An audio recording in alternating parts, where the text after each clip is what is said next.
Sí. Bueno, vamos a tener nuestro tema del día de hoy. Todos los jóvenes, bueno, pueden salir a su clase. Y los que somos doblemente jóvenes, pasamos 2 o 3 veces, ¿verdad? La edad de la juventud, podemos estar aquí. Y hoy voy a hablar acerca de la adoración, refiriéndonos al capítulo 7 de Jeremías. Y bueno, quería ponerle otro tema. Realmente quería ponerle del rito al hecho, ¿no? Porque a veces tenemos una religión, pero una acción diferente. Tenemos un rito ya preestablecido o una religión que seguimos, pero nuestros hechos o nuestros actos son algo diferente. Y hoy, hablando de la adoración en el capítulo 7, quiero ir al verso 1 y 2, que dice de la siguiente manera: Palabra de Jehová que vino a Jeremías diciendo: Ponte a la puerta de la casa de Jehová y proclama allí esta palabra. ¿Dónde estaba Jeremías? ¿O dónde debía estar? A la entrada del templo. Y proclama allí estas palabras y di: Oíd palabra de Jehová, todo Judá, los que entráis por estas puertas para adorar a Jehová. O sea, venían con la intención de entrar al templo y con el propósito de adorar a Dios. Sin embargo, vamos a descubrir que no era, o esa intención no era la correcta con la que venían a la casa de Dios.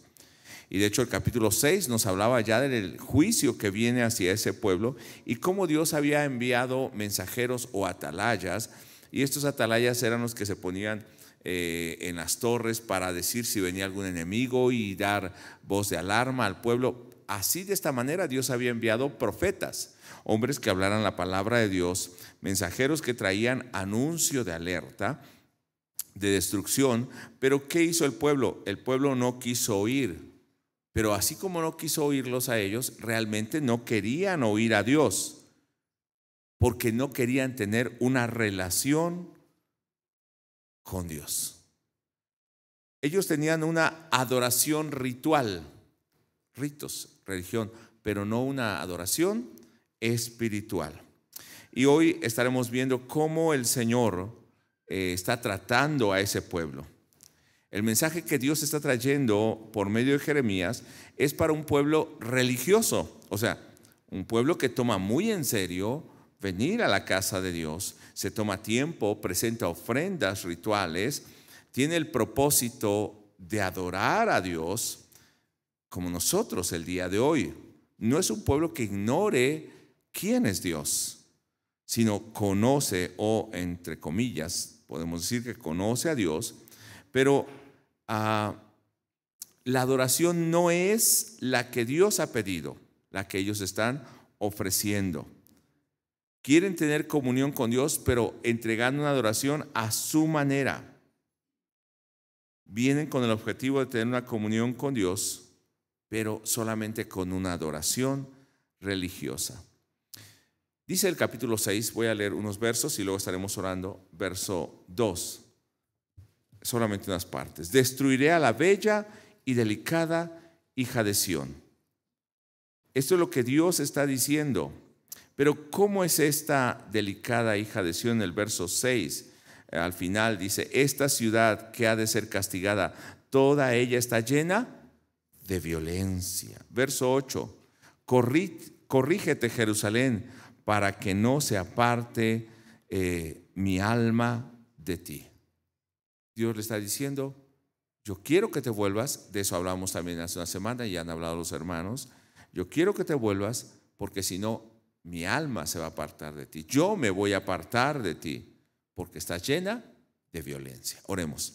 Te damos gracias en esta hora y pedimos que en este momento podamos entender el llamado de Dios a través de Jeremías para Judá como un llamado actual para nosotros. No queremos hacer oídos sordos, sino queremos tener un corazón dispuesto para oír y para hacer esa palabra.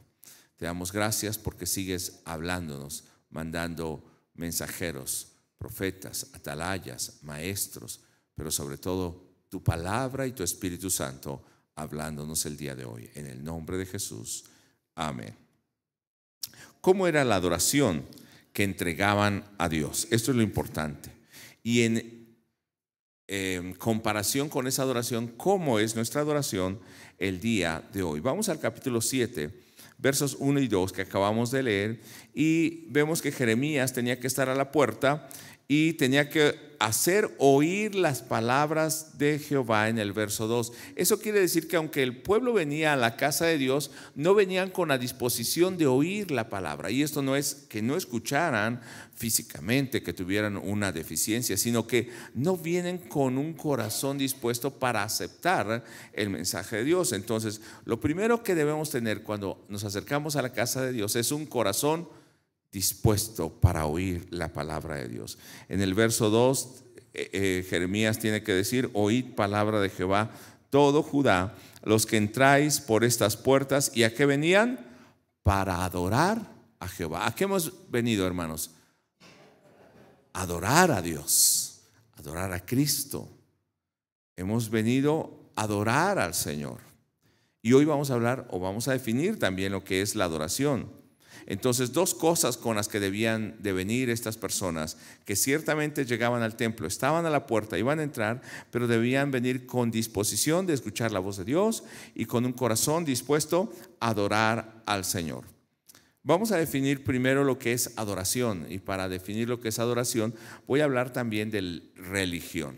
El término religión siempre le tenemos miedo y decimos: yo no tengo una religión, tengo una relación con Dios, y es correcto. Sin embargo, le tenemos miedo a la palabra religión. Pero la palabra religión realmente lo que denota es una relación que el ser humano tiene hacia Dios. O sea, religar es la palabra en griego que quiere decir volver a unir o reunir, ¿no? Ligar. Entonces, lo que ese hombre está buscando es, a través de esta religión, tener una relación con Dios. Ahora, podemos hablar de una falsa religión y de una verdadera religión, ¿no? La que no nos une a Dios, no tiene comunión con Dios, y la que nos lleva a una comunión con Dios. En la religión el ser humano está consciente, escuchen esto, de la majestad absoluta y el poder infinito de Dios.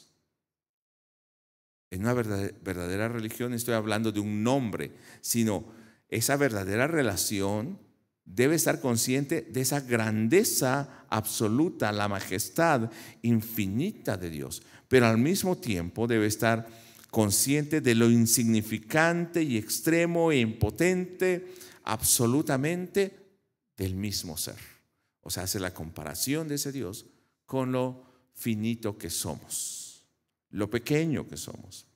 La religión, bueno, creo yo que puede tener muchas definiciones. Sin embargo, estoy hablando de las definiciones que nosotros tenemos como iglesia cristiana. No estoy hablando de esta iglesia, sino de toda la iglesia cristiana después de la Reforma. La religión puede definirse como una relación hacia Dios, la cual debe ser espiritual. ¿Cómo debe ser? Consciente y voluntaria. Entonces no estamos hablando de un rito, sino de esa relación que es espiritual, consciente y voluntaria, y que se va a manifestar en todo aspecto de la vida. Esa es la adoración. No es el canto, no es el momento cuando levantamos nuestras manos, es parte de la adoración, pero no es la adoración. Esto se manifiesta en todas las áreas de nuestra vida y particularmente en los actos de adoración. Pero hay algo bien importante. Dios determina la adoración, el culto y el servicio que le agrada a Él. No es algo que nosotros determinamos, sino Él lo determina.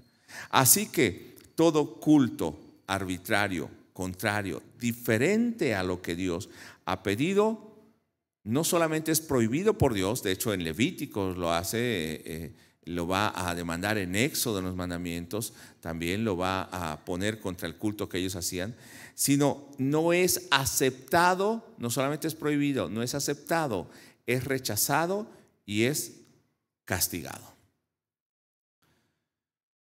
Entonces, esa adoración debe ser un reconocimiento en mis palabras, un reconocimiento total de la gloria, la divinidad, la majestad, la soberanía y el poder de Dios.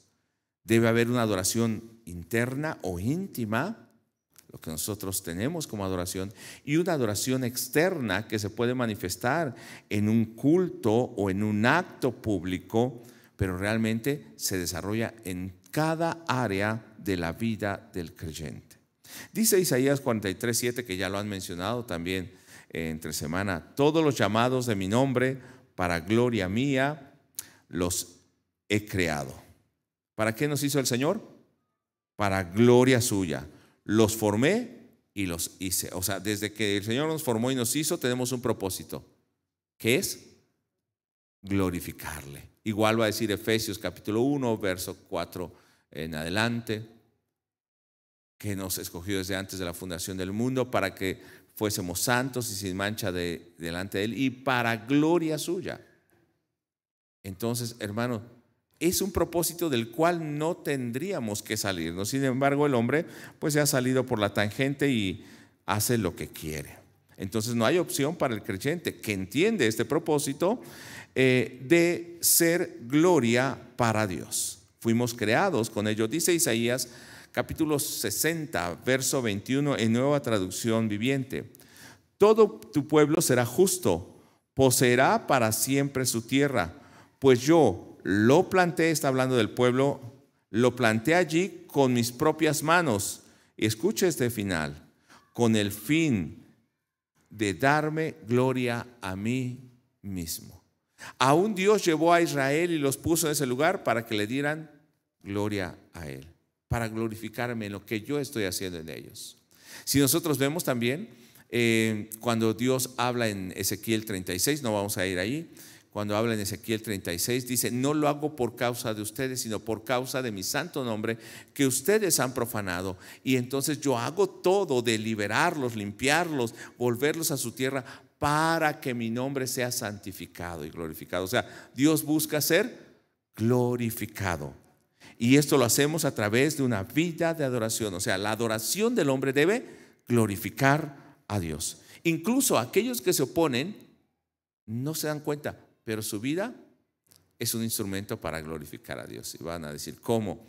Pues a veces hasta los mismos enemigos Dios los usa para mostrar su obra, su juicio en ellos. Y un ejemplo está en Éxodo, pero nosotros lo vamos a ver en Romanos 9:17. Está en Éxodo cuando el faraón se está oponiendo a Dios, pero aún Dios le manda palabra al faraón, y esto nos lo dice Pablo en Romanos 9:17.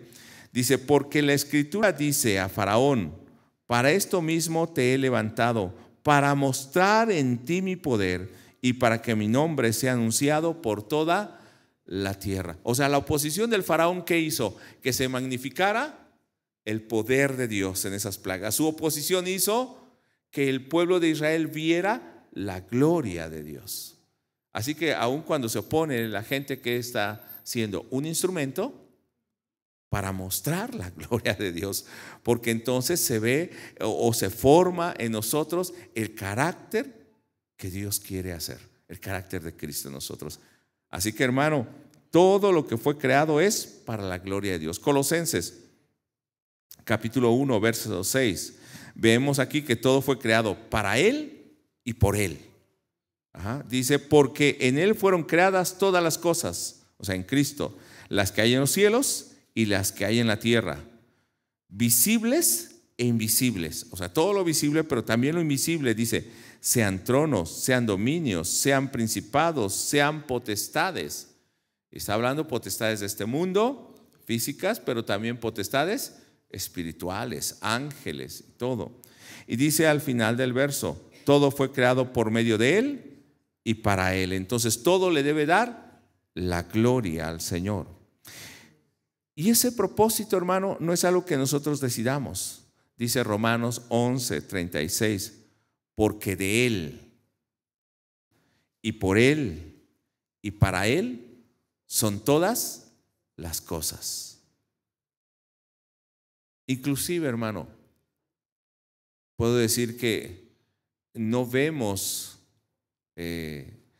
tal vez el universo. Los científicos pueden ver, ya ahora hay telescopios muy avanzados, pueden ver todo eso, pero no se imaginan la grandeza a veces del universo mismo. Y todo eso fue creado con un propósito, de que le dé la gloria a Dios. Y en nosotros, hermano, en alguien tan pequeño como nosotros, Dios está manifestando para que podamos adorarle y darle la gloria a Dios. Si el universo, los cielos de los cielos, dice la Biblia, no le pueden contener, pero en nosotros ha venido y ha establecido un santuario, un templo, ¿no es cierto? Así ahora, si todo fue creado para darle la gloria a Él, nosotros fuimos creados para darle la gloria a Él. Romanos 11:36, donde estaba, porque de Él y por Él y para Él son todas las cosas. Y como una doxología termina este saludo: a Él sea la gloria por los siglos. Amén. Si todo fue creado para Él, a Él sea la gloria. Entonces, la adoración verdadera exalta o glorifica a Dios y lleva a la persona a tener una relación con Dios. Esa es la verdadera adoración. Pero nosotros podemos ver esa adoración en el pueblo de Judá, en su pueblo. Podemos ver esa adoración en nosotros el día de hoy. Vamos a ver entonces en Jeremías 7, verso 3, cómo es la adoración. Y esta adoración no es canto, porque ellos traían cantos, tenían músicos, así como nosotros tenemos un grupo aquí. Pero esa adoración se manifestaba en sus actos, en sus caminos. No es la adoración la que tú haces cuando levantas las manos aquí y cuando cantas o cuando danzas o cuando gritas o cuando, no sé, lloras. No es esa la adoración. La adoración es en los caminos que tú sigues fuera de aquí, en los hechos, en los actos que realizas. La adoración pública como un culto es solamente la expresión externa que tenemos para glorificar a Dios. Sin embargo, toda nuestra vida debe ser una adoración al Señor. Dice Jeremías 7:3, así ha dicho Jehová de los ejércitos, Dios de Israel. Mire, primero, recordando, este pueblo venía a adorar a Dios y venían al templo, ¿cierto? Y a veces venían de lugares muy distantes. Se habían tomado tiempo, venían con una disposición, querían tener comunión con Dios, traían sus ofrendas, habían dejado muchas cosas por venir a adorar a Dios. Pero mire lo que dice el verso 3. Mejorad vuestros caminos y vuestras obras. ¿Qué cosas estaban mal en esta gente que venía a adorar a Dios? Sus caminos y sus obras. Ay. Amén. O nos dolió el costado. Fue un gancho al hígado. Dice, está bien que vengan a adorar, vengan a escucharme. Recuerda que estas dos cosas tenían que hacer. Pero tienen que mejorar sus caminos y sus obras. Y os haré morar en este lugar. O sea, y van a seguir viviendo en la tierra que les di. Pero si no mejoran sus caminos y sus obras, ¿qué está diciendo? No van a seguir viviendo en este lugar. Verso 4, y guarde este pasaje porque no lo vamos a explicar ahora, sino al final. No fiéis en palabra de mentira diciendo templo de Jehová, templo de Jehová, templo de Jehová es esta. Era una expresión. Aquí está el templo de Dios. Y ellos estaban seguros, y sí era el templo de Dios. Pero guarde esto que al final lo vamos a explicar. Y vuelve al verso 5 a recordar lo mismo o enfatizar esto. Si mejorareis, un condicional, o sea, quiere decir no están mejorando sus caminos. Dice, si mejorareis cumplidamente vuestros caminos y vuestras obras. Lo que Dios está pidiendo es, vienen a adorar, vienen al templo, pero ¿qué deben hacer? Mejorar su camino y sus obras. Por ejemplo, aquí somos cristianos, amén, Dios te bendiga, beso y un abrazo. Y cuando los escuchamos allá, nada más escuchamos, de hecho ya ni podemos escribir las palabras que dicen, ponemos simbolitos y circulitos y, ¿no? porque parece que la boca de esta persona allá afuera habla como el resto de los demás. Se comporta como el resto de los demás. Hace lo mismo que los demás. Piensa las mismas cosas. Tiene los mismos objetivos que los de allá afuera. Hermano, esto no es algo para sentirnos halagados, sino es algo para hacernos reflexionar. En aquel tiempo Dios está hablando, pero hoy Dios sigue hablando. Si mejorareis vuestros caminos y vuestras obras, que dice, cumplidamente, si de verdad lo hacen. Ahora continuamos leyendo el verso 5. Si con verdad hicieres justicia entre el hombre y su prójimo, y no oprimieres al extranjero, al huérfano y a la viuda, ni en este lugar derramareis sangre inocente, ni anduviereis en pos de dioses ajenos para mal vuestro, os haré morar en este lugar, en la tierra que di a vuestros padres para siempre. Lo que está diciendo el Señor es, ustedes vienen a adorar a Dios, vienen con el deseo de escuchar, deseo de adorar, pero ¿qué es lo que están haciendo? Son 5 cosas aquí, y luego en el verso 8 voy a ver otra, pero en estos versos que vemos, 5 cosas.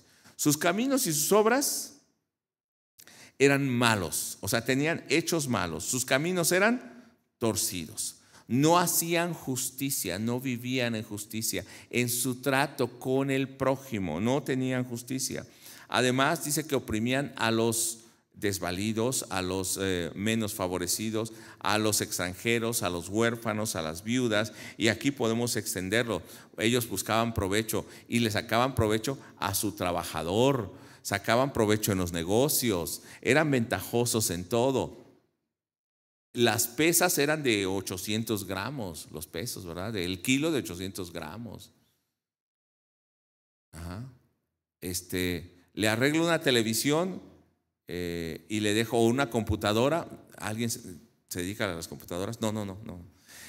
Una computadora y le dejo algo mal para que al rato regrese conmigo. Soy mecánico y le cobro 2,000 pesos, pero nada más era mover este cable y no se dio cuenta. Pero yo le dije que había que cambiar toda una pieza. ¿Cómo estamos viviendo? Porque decimos, yo no hago eso, no soy injusto, no oprimo. Pero ¿no lo estamos haciendo también en otras áreas de nuestra vida? Creo que sí.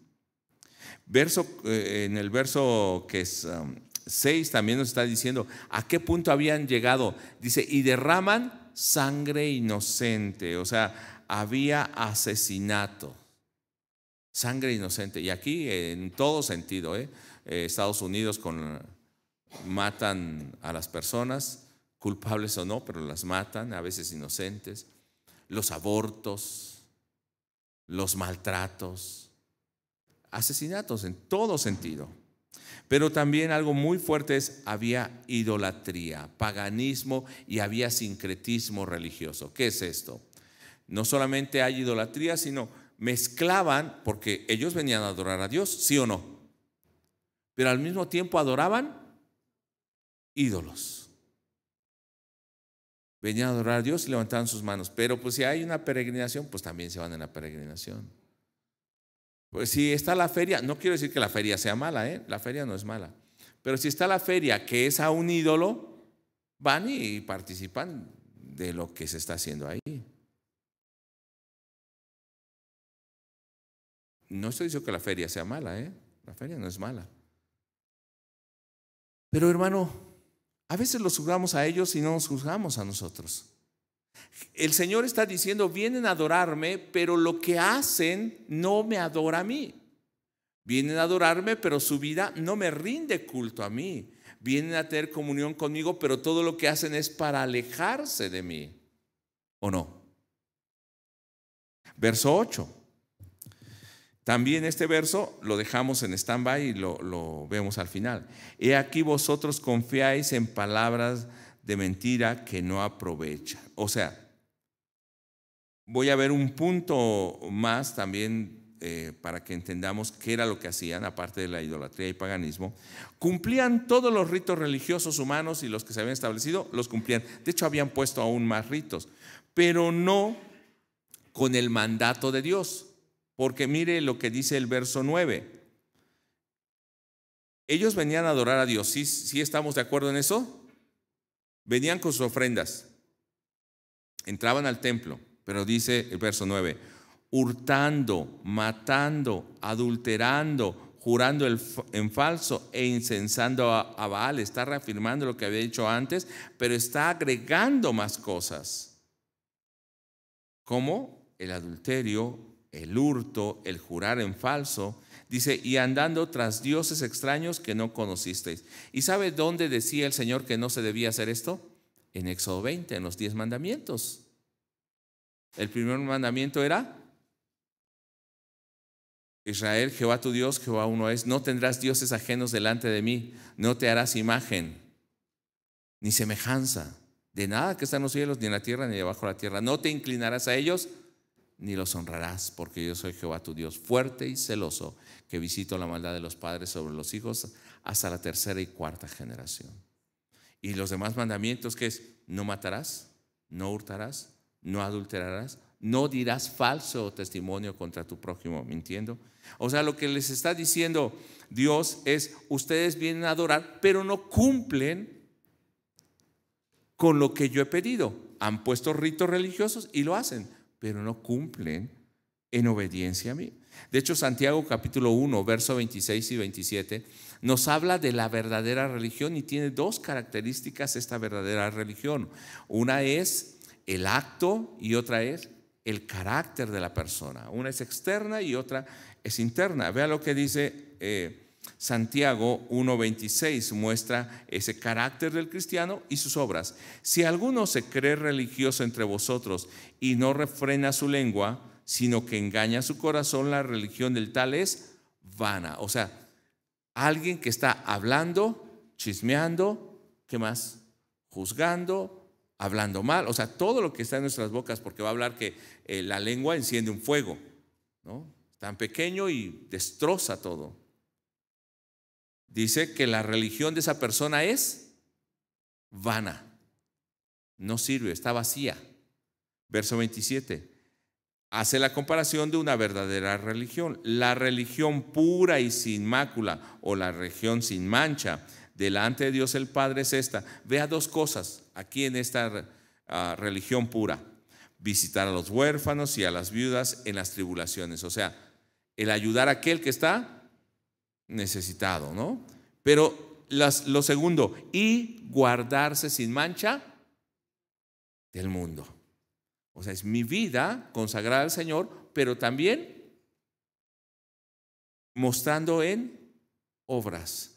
¿Qué había dicho el Señor en el capítulo 7? Mejoren sus caminos y sus obras. Su forma de vida y sus obras.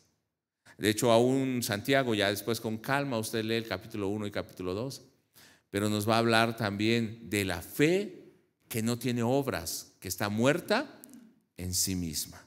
Puede leer del verso 14 en adelante. Pero bueno, entonces hay una religión que tiene una adoración correcta y hay una religión que tiene una adoración incorrecta. Esa es la religión incorrecta y la adoración incorrecta. Y podemos decir por nombres: esta religión es verdadera y esta es falsa. Puede ser. Sin embargo, aún estando dentro de lo que podemos llamar una sana doctrina, una religión verdadera, ¿cómo vive el hombre? Puede estar engañándose a sí mismo y teniendo una adoración falsa y una religión falsa, porque está confiando en sí mismo, está siguiendo ritos, pero no está teniendo una verdadera adoración al Señor. Entonces Dios, ¿qué va a hacer? Los va a confrontar con la historia y los va a avergonzar. ¿Cómo? La adoración que ellos traían a la casa de Dios debía mostrarse en su forma de vida, en sus actos, en sus caminos. Pero después del rito que ellos realizaban, las ofrendas, el venir, el cantar tal vez, todo lo que traían, no había nada después. No había nada que glorificara a Dios. Lo único que estaban ofreciendo era lo que tenían allí. No había nada que cambiara sus vidas o que se viera en su vida diaria fuera de ese rito. No había nada que los llevara a una relación con Dios, ni que los llevará a una buena relación con su prójimo. Por el contrario, ¿qué es lo que vemos en ellos? Hasta asesinato, rebeldía, orgullo, idolatría. Pero ellos, ¿qué decían? Con este rito, con esta adoración, yo estoy escapando del juicio de Dios para seguir haciendo lo mismo. Es lo que tradicionalmente algunos hacen. Van y se confiesan. Y no vamos a condenarlos, porque muchos de ellos lo están haciendo sinceramente. Pero van y se confiesan. ¿Para qué? Para volver a hacer lo mismo. O pagar una penitencia. ¡Ay, qué malos son! Pero ¿qué hace el cristiano? Va y habla con el pastor y dice: ore por mi pastor porque hice esto mal. Y ya el pastor le aconseja y ora y le lee la palabra: estoy arrepentido. Y regresa al mes: oiga, pastor, otra vez. ¿Qué diferencia hubo?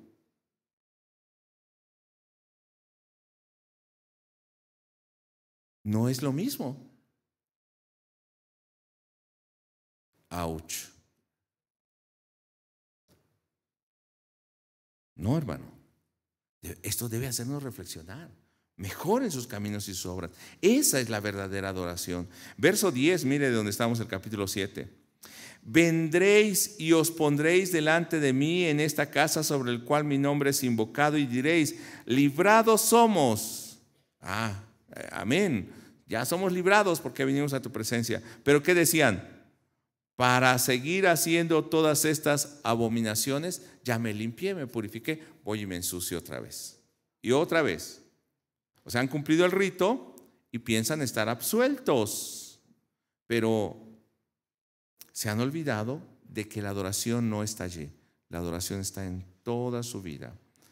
A veces tenemos o decimos lo pagamos, ¿no?, al Señor con nuestro ministerio, nuestro servicio, nuestras indulgencias. Nosotros no tenemos indulgencias, ¿verdad? Pero nuestras indulgencias, nuestras marchas, peregrinaciones. Y otros no, con nuestro diezmo, con mi servicio en la iglesia. A veces estamos cambiando una cosa por otra, hermanos. Decimos, ellos lo hacen, pero a veces también nosotros lo hacemos. Pero se nos ha olvidado que la verdadera adoración es una relación con Dios. La verdadera religión es una relación con Dios. ¿Amén o ay de mí? Amén. Aunque no diga amén, así es. Porque eso dice la palabra de Dios. Verso 11. Mire hasta qué punto Dios lo está viendo. O sea, ellos se daban cuenta de lo mal que estaba, y Dios también, pero no cambiaban eso. Mire, verso 10. Es cueva de ladrones delante de vuestros ojos esta casa sobre la cual es invocado mi nombre. O sea, ustedes piensan que esto es falso, que los que sirven ahí son falsos, están aprovechando el dinero, porque eso era lo que hacían, ¿no? Los sacerdotes dicen que agarraban más, no lo que les correspondía para su vida diaria, sino que agarraban más. Que en el tiempo de Jesús, ¿qué hacían? Hasta tenían negocios allí y negocios chuecos, ¿no? Ustedes dicen que eso está mal. Bueno, ¿y por qué no lo mejoran? Y dice el Señor: he aquí, también yo lo veo. Dice, es cierto, lo veo. Pero no solo debe quedar en criticar. Vemos nosotros en Marcos 11, verso 17, cuando Jesús expone lo mismo. Los líderes religiosos de su tiempo eran también fraudulentos. Esta casa de oración se había convertido en cueva de ladrones. Y esto es lo que hoy nosotros vemos.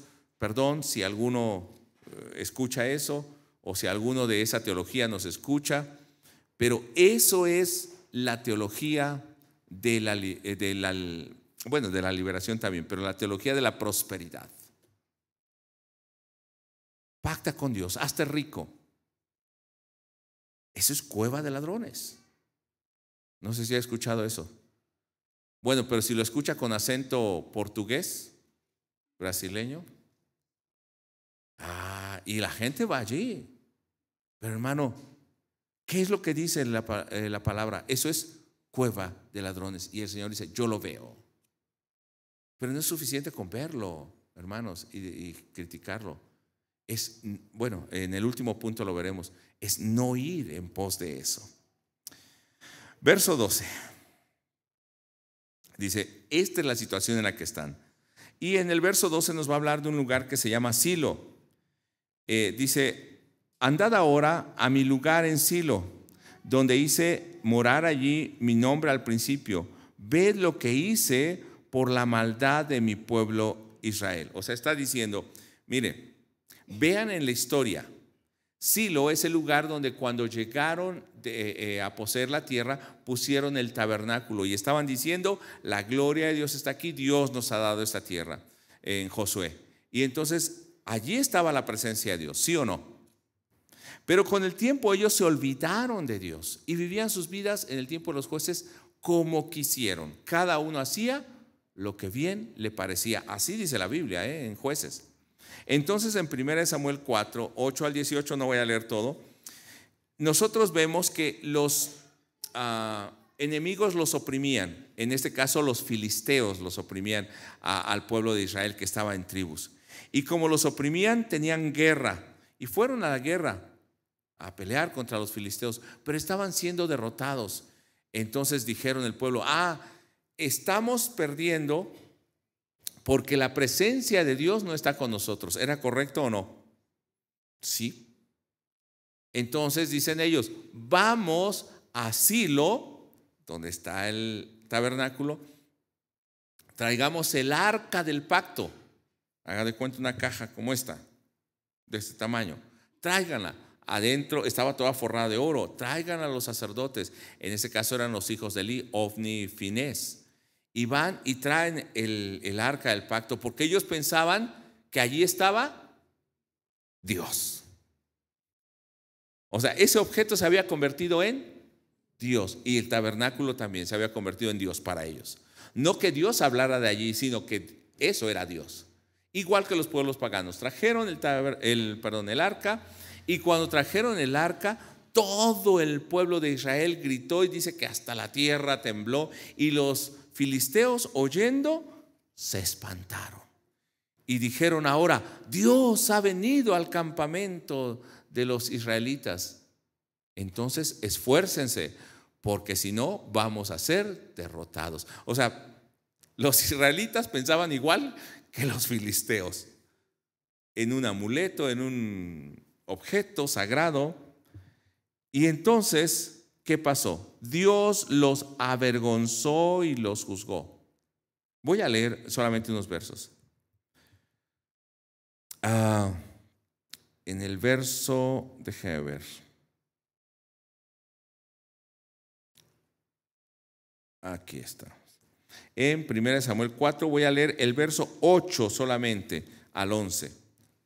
1 Samuel 4, 8 al 11. Y vea esta escena.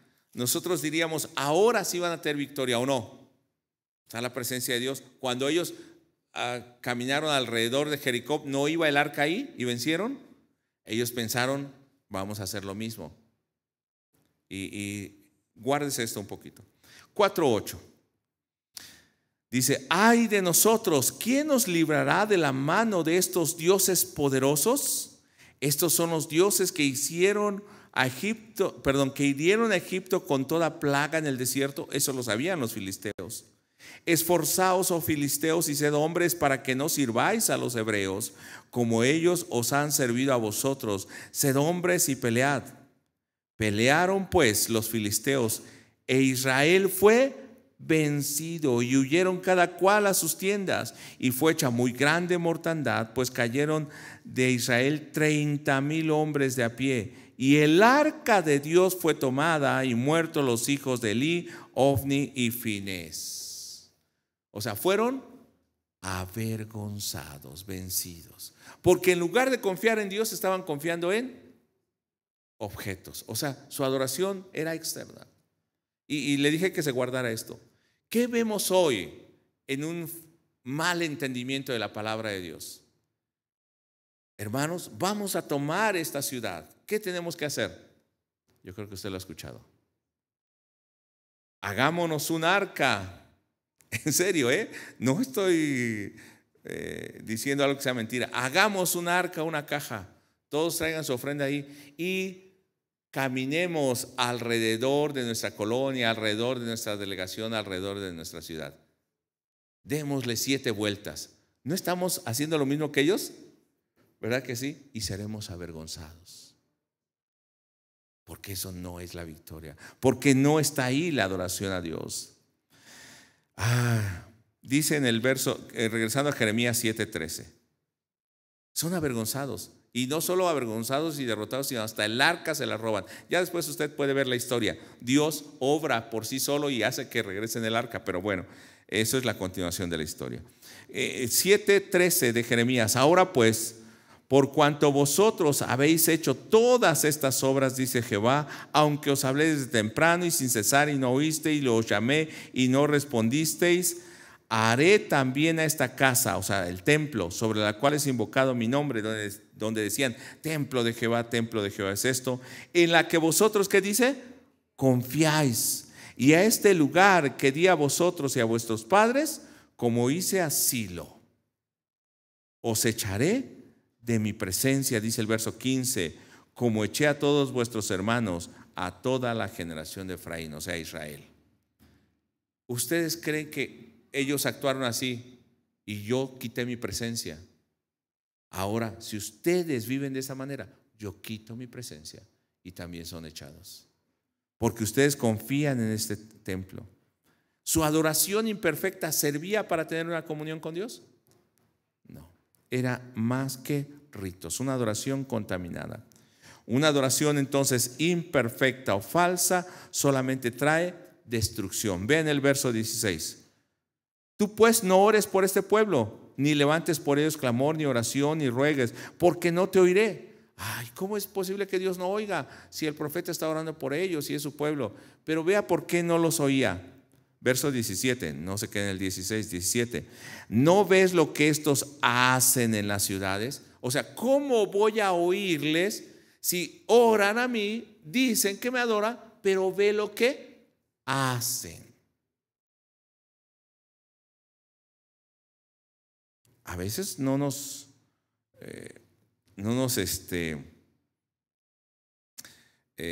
sintamos también inocentes. A veces igual le oramos a Dios, pero ¿cómo vivimos? En desobediencia al Señor.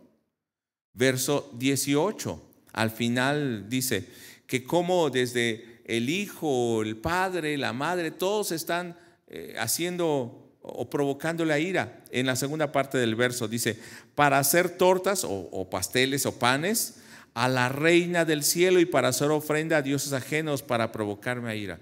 ¿A quién adoraban? A la reina del cielo. ¿A quién adora México? No, yo no oí nada de eso. Pero ¿quién era la reina del cielo? Que no es exactamente la misma imagen, aunque sí, viene desde los caldeos esa imagen. Pero ¿quién era la reina del cielo en el tiempo de ellos? La reina del cielo era la adoración a la luna y a los astros, representada en Astarte. Y el culto que se le daba a ella era sumamente inmoral y degradante. Realmente era adoración a todos los astros. Y usted lo puede ver en Jeremías, que lo menciona el capítulo 7, también el capítulo 44. Deuteronomio capítulo 4, verso 19, prohibía esta adoración. La adoración a Astarte era también la adoración al amor y a la fertilidad, y se identificaba con el culto de rituales sexuales.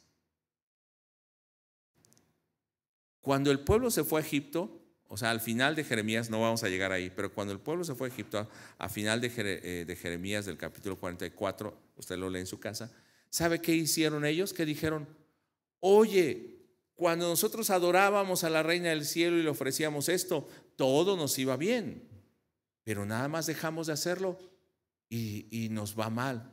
Y Jeremías les dice, ¿no se dan cuenta que Dios les trajo juicio por lo que hacían? Precisamente por eso Dios les trajo juicio. ¿Y saben qué dijeron las mujeres ahí en Egipto? Pues nosotros seguiremos adorando a la reina del cielo. Qué duro, ¿no? Pero también nosotros cuando buscamos al Señor, ¿cómo le buscamos? ¿Cómo le adoramos? Dice en Jeremías 7, versos 19 y 20, ¿me provocarán ellos a ira? O sea, con eso que hace, dice Jehová, ¿no obran más bien ellos mismos su propia confusión? ¿A mí qué daño me hacen? ¿La destrucción la están recibiendo? Ellos. Dice en el verso 24, que aunque Dios estuvo hablándoles, dice, no oyeron ni inclinaron su oído. Y al final del verso, bueno, el verso 26, pero no me oyeron ni inclinaron su oído, sino que endurecieron su cerviz, o sea, su cabeza, y se hicieron peor que sus padres. Esa adoración que traían, venían a la casa de Dios, ¿podía ser agradable a Dios? No solo lo que hacían, sino cuando Dios le hablaba, se hacían más duros. Se ponían una caparazón, un escudo. ¿Qué era lo que el Señor realmente les había dicho en el verso 23? Él les había dicho, escuchen mi voz y seré a vosotros por Dios y ustedes me serán por pueblo y anden en mis caminos que les mandé para que les vaya bien. Pero quiero ir concluyendo con este punto, perdón por el tiempo que me he tomado. Les dije que guardaran unos versos para el final. Esta adoración no solamente era deseo del pueblo porque les gustaba esta adoración, pero también era el resultado de una mala enseñanza. ¿Por qué cree que la gente que va en esos lugares de la teología de la prosperidad, teología de la libertad o las teologías contextuales, teología feminista que ahora hay, muchas teologías, ¿por qué cree que ellos hacen eso y piensan eso? Ellos son responsables, pero también es porque les han enseñado eso. Y deben salir de esa mala enseñanza. Ahí están los dos extremos. Como el fariseísmo, que todo es malo, o como el liberalismo, que nada es malo porque ya son salvos. Y no es así, hermano. ¿Sabe de dónde empieza esto? De una mala enseñanza. Y ahora sí vamos al capítulo 7 y verso 8. Eran seducidos por los maestros y las malas enseñanzas, porque ese era el deseo de sus corazones. Dice verso 8, y aquí ustedes confían en palabras de mentira, palabra que no aprovecha. O sea, la enseñanza que recibían era mentira y no aprovechaba. Capítulo 8, verso 5. Porque este pueblo de Jerusalén rebelde, con rebeldía perpetua, abrazaron el engaño y no han querido volverse. O sea, les gustó eso y no quieren regresarse. Verso 8. ¿Cómo decís? Nosotros somos sabios y la ley de Jehová está con nosotros. Ciertamente la han cambiado en mentira y la pluma mentirosa de los escribas. O sea, los escribas escribían mentira. Las enseñanzas eran incorrectas. Verso 9. Los sabios se avergonzaron, se espantaron y fueron consternados. He aquí que aborrecieron la palabra de Jehová. ¿Y qué sabiduría tienen? ¿Se creen sabios? ¿Aborrecen a Dios? ¿Qué sabiduría es esa? Los sabios, los escribas. Verso 10 en la segunda parte. Porque desde el más pequeño hasta el más grande, cada uno sigue la avaricia, o sea, todo el pueblo. Pero termina diciendo, desde el profeta hasta el sacerdote, todos hacen engaño. ¿Qué se esperaba del pueblo? Verso 11. Y no solamente enseñaron mal, sino cuando ven algo incorrecto, ¿qué dice el verso 11? Y curaron la herida de la hija de mi pueblo con liviandad, diciendo paz, paz, y no hay paz. Dijeron, todo está bien, no te preocupes con que traigas su diezmo, no te preocupes con que vengas a la iglesia, ay, qué bonito estás, no te sientas mal, pero así como vives en fornicación está bien, así si mientes está bien, si robas está bien. No está bien. Por eso escuchamos a un Dante Gebel que dice, Dios recibe a todos como están así. No. Dios sí te recibe, pero Él te cambia, te perdona, mejora en sus caminos, dice. El Señor te recibe con tu pecado, pero para lavarte. para cambiarte. Ahora tienes que vivir una vida diferente. Pero la gente quiere escuchar eso, todo está bien. O sea, curan con liviandad. Verso 12 dice, bueno, lo voy a leer todo. ¿Se han avergonzado de haber hecho abominación? Ciertamente no se han avergonzado en lo más mínimo, ni supieron avergonzarse. O sea, lo vamos a decir en palabras mexicanas, no tienen vergüenza. Y lamentablemente, así es. Capítulo 5, verso 31. Cosa espantosa y fea es hecha en la tierra. Los profetas profetizaron mentira y los sacerdotes dirigían por las manos de ellos. Ay, esos, qué malos son esos profetas y esos sacerdotes que enseñan mal. Lea la segunda parte. Y mi pueblo así lo quiso. Ellos así lo querían. Son tan responsables los sacerdotes como el pueblo. No voy a hablar de política, pero tenemos el gobierno que nos merecemos. Y va a decir, este gobierno con todo lo malo, y va a decir, ¿por qué? Pues porque nosotros hemos votado por ellos, ¿o no? Porque nosotros hemos permitido todo esto. Y no estoy hablando de un color, de todos los colores, Pero en la iglesia también, en otro dicho mexicano, tanto peca el que mata a la vaca como el que le agarra la pata.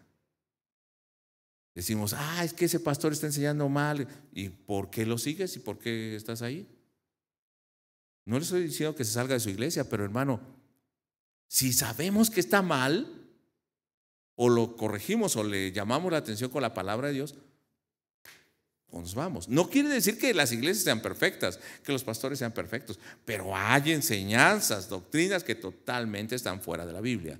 Y esto lo tenemos que corregir. Ahora, ¿cómo es mi adoración? Porque no puedo terminar sin esto. ¿Cómo es mi adoración? El Salmo 29:1 en adelante dice, tributad a Jehová los hijos de los poderosos, dad a Jehová la gloria y el poder, dad a Jehová la gloria debida a su nombre, adorad a Jehová en la hermosura de la santidad. Nos habla del carácter de la adoración, que se le debe dar lo que Él merece, pero ¿cómo lo merece Él? En santidad. Esto es lo que Él se merece, esa es su naturaleza y así lo tenemos que hacer. Hebreos 1:6 dice, y otra vez cuando introduce al primogénito, hablando de Jesucristo en el mundo, dice, adórenle todos los ángeles, no solamente lo merecido, sino aún los ángeles le adoran. Apocalipsis 5, versos 13 y 14 dice que los 24 ancianos se postran, que representan toda la creación, se postran delante del que está sentado en el trono y del Cordero y le honran y están bendiciéndole por los siglos de los siglos con su rostro en tierra humillados. ¿Cómo adoramos al Señor? Y termino con el verso de Juan 4, 23 y 24. Y esto, hermano, debe ser para nosotros un reto. Mas la hora viene y ahora es cuando los verdaderos adoradores adorarán al Padre en espíritu y en verdad, porque también el Padre tales adoradores busca que le adoren. Dios es espíritu y los que le adoran en espíritu y en verdad es necesario que le adoren. ¿Cómo estamos adorando a Dios? ¿Es nuestra adoración solamente un rito, algo que se nos ha enseñado? ¿Pensamos que nos libramos de un juicio? La adoración debe ser la expresión de reconocimiento de la grandeza y la divinidad de Dios, de nuestra pequeñez, pero debe ser la expresión para glorificar a Dios en actos, como lo estamos haciendo hoy, pero también aquellos que hacemos diario, fuera y en nuestra vida diaria. Esta es la adoración. Mejoren sus caminos. Hermanos, mejoremos nuestros caminos. ¿Entendemos esto, hermanos? Yo sé que lo entendemos. Vamos a ponernos en pie. Bendito Dios y Padre, en este momento al estar en tu presencia oramos agradeciendo por todo lo que tú nos has dado y lo que has hecho en nosotros. Queremos, Señor, pedirte perdón por vivir a veces en una adoración imperfecta. creyendo, Señor, que estamos haciendo lo correcto, en una religión vana, sin sentido, pero hoy queremos adorarte en espíritu y verdad, para que verdaderamente esa religión, que no es un nombre, sino esa religión que nos lleva a una relación contigo, Señor, pueda llevarnos a vivir en cada área de nuestra vida este sentido de glorificarte en espíritu y en verdad, en santidad, con la gloria que tú te mereces. Señor, que nos sirva ver lo que pasó en Israel, ver lo que pasó en Judá, para no repetirlo. Y Señor, que también nosotros veamos lo que ha pasado en nuestra propia vida y hoy decidamos mejorar nuestros caminos. Te damos gracias, Padre, en el nombre de Jesús. Amén. Dios le bendice, hermano. Tome su lugar.